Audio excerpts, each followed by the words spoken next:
Hi guys! It's Friday today kaya magluto po tayo ng black beans. Una, i-prepare na natin tong sibuyas. Binalatan ko muna lahat o ayan, binilisan ko na mag-slice. Next naman, i-open ko lang ang kalan. Naka-ready na rin ang bawang sibuyas at iba pang ingredients. Samahan din natin ng kamatis. Kalahating kilo ng pork na may kasamang pata. Dahon ng malunggay, talong, luya at green chili. Ang main ingredients ay black beans na binabad ko magdamag sa tubig na may asin. Okay, simulan na natin magluto. Lagyan ko lang muna ng mantika. Ayan, konting mantika lang, isara na natin bago pa matapon, char. Siyempre, between low to medium fire. Next naman, ilagay na natin ang bawang, ang sibuyas. Pagkatapos igisa ng ilang minuto, isunod na natin ang luya. Luya na in-slice ko ng maninipis. Isunod ng kamatis. Pagka medyo malambot na ang kamatis, durug-durugin po natin. Ilalagay ko na rin itong more than 1/2 kilo ng pork na pinalagyan ko ng pata. Lagyan ko na rin ng paminta, ng konting asin. Haluin. Next naman, isunod na natin tong chicken cubes.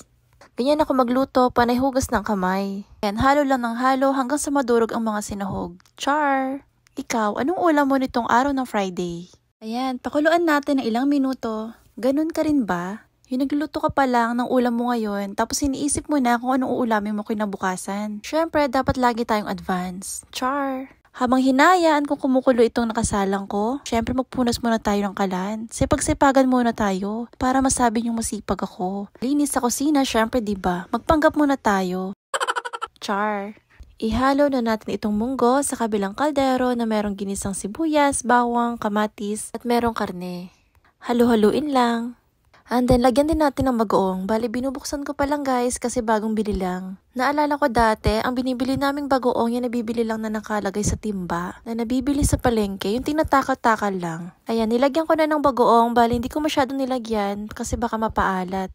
Tansya-tansya lang. Next naman, lagyan natin ng mantika itong kawali dahil magpiprito tayo ng bangus. Bangus na partner sa munggo, diba? Ayan, nalagyan ko na ng mantika, ikalat natin. Ayan, nilalagay ko na yung bangus. Itong bangus guys, tinimplahan ko na ng asin. Ay nako, basta talaga pritong bangus no, grabe magtalsikan, nanlalaban. Ang init pa naman ng mantika, ang sakit sa balat. Ayan, kumuha ko ng takip para pangharang. Kulang na lang, kumuha ko ng pang shield, you know, charot. Ayan, sige, prito pa more ng bangus. Magkasalubong na ang kilay ng ate nyo.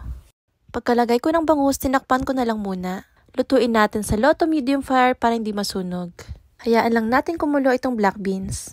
Itong bangus guys, tinakpan ko na lang muna. Check natin. Takpan natin uli at saka natin baliktarin maya-maya. Ayan guys, luto na ang bangus. Pwede nang ahunin. Balik kumuha ko ng isang bowl, nilagyan ko ng tissue para kahit papano yung mantika is kumapit dun sa tissue. So ayan, tapos na tayo magprito ng bangus. Balik naman tayo sa nakasalang natin na black beans. Ayan, open na natin. Ilagay na natin tong green chili. Isunod natin tong talong. Hindi ko na isasahog lahat ng talong dahil naparami pala ako ng slice. Anyways, hindi naman sayang yan dahil pwede namang iprito. Ayan, nilalagyan ko na rin ng alugbati. Hindi ko na rin ilalagay lahat tong gulay dahil masyado palang marami. Anyways, hindi rin naman to sayang dahil pwede ko rin naman tong ibalik sa ref. Takpan natin uli. And then, hinaan na rin yung apoy para hindi malamog ang gulay. Hayaan natin kumulo ng mga ilang minuto. Ayan guys, after ilang minutes, luto na. Ayan, pwede ka nang kumain. Char. Kain po tayo. O diba sa daming sahog, halos mawala ng sabaw. Sinamahan ko rin ng pata, hindi lang puro karne. Sana hindi ka nainip at napatapos mo tong video na to. O siya, see you on my next video. Mwah!